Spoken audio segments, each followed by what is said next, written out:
Hi, this is romance novelist Maureen Driscoll, and welcome to Maureen Driscoll Romance, where I talk about all things romance related in the very unromantic modern world. Today's another edition of You Knew It Was Over When.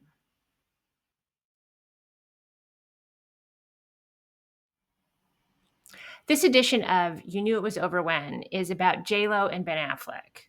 Now, I do not know either of them. I've never met them. I don't have any inside knowledge. And this makes me just as qualified to comment as every other person who is quoted and then published online. Because here's the deal, whenever you see like anonymous source or a close friend who wanted to remain anonymous, that type of thing, it's not like Matt Damon. I mean, you're not like Matt Damon, like TMZ, I got a scoop for you. Because I guess Matt Damon only has like a landline.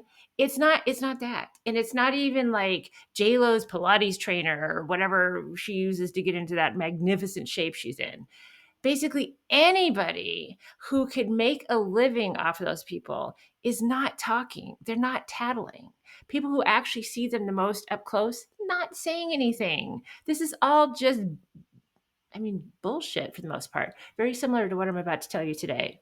So you can't believe that stuff, uh, except for my opinion, which is I knew that it was over for JLo and Ben when they didn't get married the first time. Because when we break up with people, we generally get it right.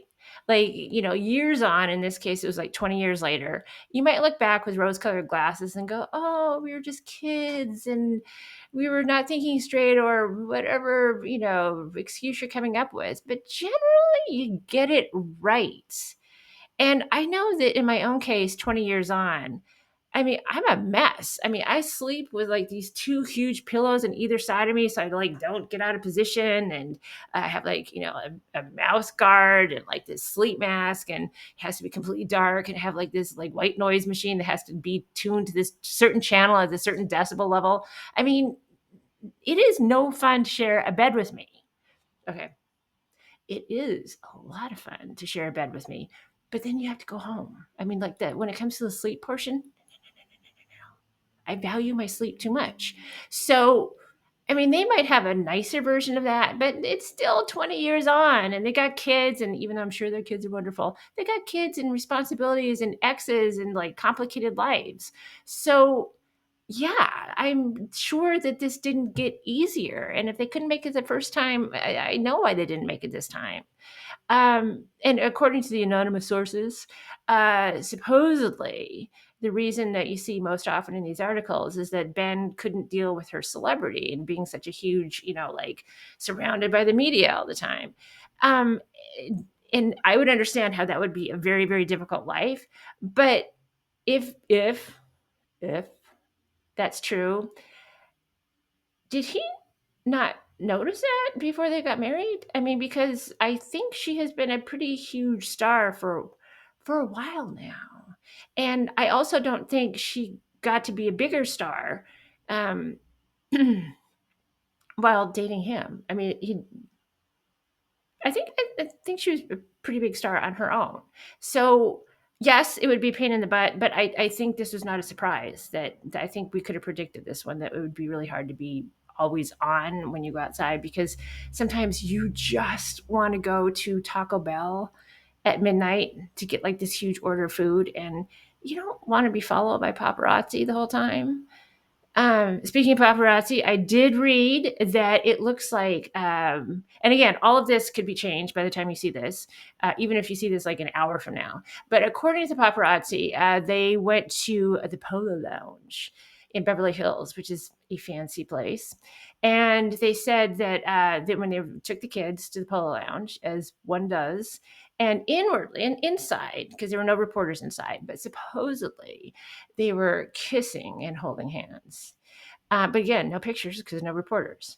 Now, I'm thinking that even if there weren't any reporters inside, that someone in the Polo Lounge would have had, I don't know, a phone with a camera on it. Okay, the Polo Lounge does have some old people there, but I think even the old people would have phones with cameras and would recognize that these two kissing would be newsworthy, aka worth a lot of money if you took a picture of it. So if it happens, I think there would be a picture of it, and someone would have paid an exorbitant amount of money for it, and we would be seeing it. But I think what really happened is that they were out with their kids and they got hungry and they're like, "Oh, want to go to the Polo Lounge? It's fancy," and that's what they did. So I don't think they're getting back together again, and I particularly don't think they're getting back to get together again because she filed for divorce on their wedding anniversary, which is a power move. So I don't think that's one of those like, oh, was it?